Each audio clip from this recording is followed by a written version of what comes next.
niyo naman yung nangyari sa TV5. Change of mga leadership, di ba? So, ang kausap ko talaga to si Miss Jane Basas. So, medyo, ayoko sanang banggit ito, pero wala na siya sa ngayon. So, sigurado, yung contract nun, medyo aaralin muna nila. So, medyo, sa TV5 prime time, mawawala is gaming eh. Pero, hopefully, yung Channel 10 ng Signal, kung maaayos namin ng pag-uusapan ng contract, baka yun matuloy, if ever na okay sa kanila. Siyempre, you have to understand dahil meron tong pagbili ng ticket, di ba? So, kailangan ingatan talaga. Hindi po pwede sa pay TV. But I think sa Signal naman po pwede. Kasi alam ko, may karera sila ron, may billiards. So, hopefully, kung magugustuhan nila, I'm willing na sana magkaroon kami ng Channel 10 sa Signal. So, pwede pang matuloy yung Will TV? Well, pag may meeting pa sila, hindi ko alam, no? But I'm still waiting. If ever na matuloy, tutuloy namin yung may Channel 10 sa Signal. Okay. Well, yeah. Paano yung studio? Kasi di ba may binibuild kayong studio na kasosyo? Actually, yung studio niya, nag-invest ako doon. Saka isang partner ko, nagbigay kami. But anyway, well, naintindihan ko kasi hindi ka po pwede mag-gaming sa studio na, alam mo na. So, siyempre, may mga board yan, may mga decision making sila. So, I understand dahil hindi ka pwede mag-gaming sa studio dahil kung bibili ng ticket, pangit na magtignan. So, naintindihan ko. That's why, nag-wheel tower muna kami. At mabuti naman, meron kaming lugar na para makapagsimula na itong Willionario. Yeah. So, it's gonna be in Will Tower?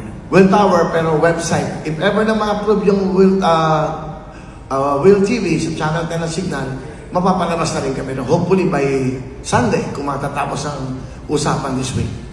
So, posible pa rin umabot sa Will TV? Sana, nag-meet. Kasi may ano sila ngayon more of may changes eh. So, siguro, inaaral nila bawat programa kung ano po pwede nilang ilagay sa Channel 10. Yeah. Kuya Will, kayo no, nung dumating kami, nakita namin si Mario.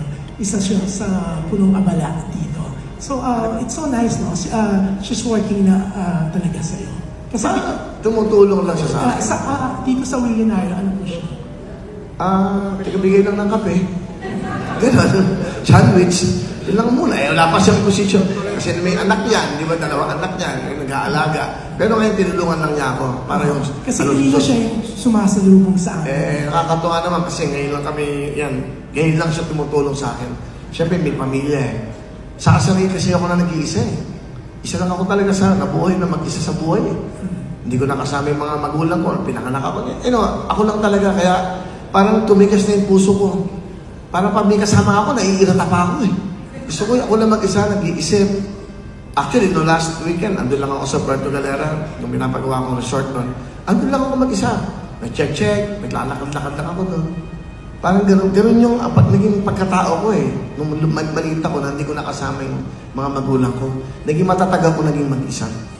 So again, welcome back to the channel. Babalik na si Kuya Will, pero bakit nga ba hindi na ito mapapanood sa TV5 gaya ng inaasahan? Sa isang emotional na media conference, binasag ni Willie Revillame ang katahimikan tungkol sa bagong show na Willionario at ang kanyang naging karanasan matapos patalo sa eleksyon. Inamin ng 64-year-old host na orihinal na nakaplano ang Willionario sa TV5, ngunit dahil sa pagbabago ng pamunuan o leadership sa naturang network, kailangan naman i-review muli ang concept ng show. Kayun pa man, umaasa pa rin si Willie na magkakaroon sila ng free-to-air broadcast sa hinaharap. Isa sa mga naging hurdle o hamon ay ang format ng show na may raffle component o pagbebenta ng ticket. Nagulat umano si Willie na itinuturing nito isang forma ng gaming. Pero paglilinaw niya, dumaan siya sa tamang proseso at may lisensya na sila mula sa PAGCOR para masiguradong legal ang lahat. Naging emosyonal si Kuya Will nang matanong tungkol sa kanyang pagkatalo noong nakaraang eleksyon para sa pagkasenador. Para sa kanya isang blessing o biyaya na hindi siya nanalo. Lalo't nakikita niya ang malalaking corruption scandals na kinasasangkutan ng ilang officials ngayon. Hindi ko kailanman niloloko ang Pilipino, ito ang pinagmalaki ni Willie. May mga show pa siya, naging number 2 taxpayer sa buong bansa dahil ginawa niya mga bagay sa tamang paraan. Naniniwala siya na mas makakatulong siya sa mga mahihirap sa loob ng gobyerno sa pamamagitan ng kanyang bagong programa. Ang layunin ng Willionario ay simple, magbigay ng pag-asa at papremyo abot sa 1 milyon para sa mga mga Pilipinong naghihirap ngayon. Dahil para kay Willie, ang lahat ng narating niya ay utang nila sa masamang. So ayan, anong masasabi ninyo sa breaking news na ito? Share your thoughts down in the comments below. Thank you so much for watching. Subscribe if you haven't yet and stay safe everyone.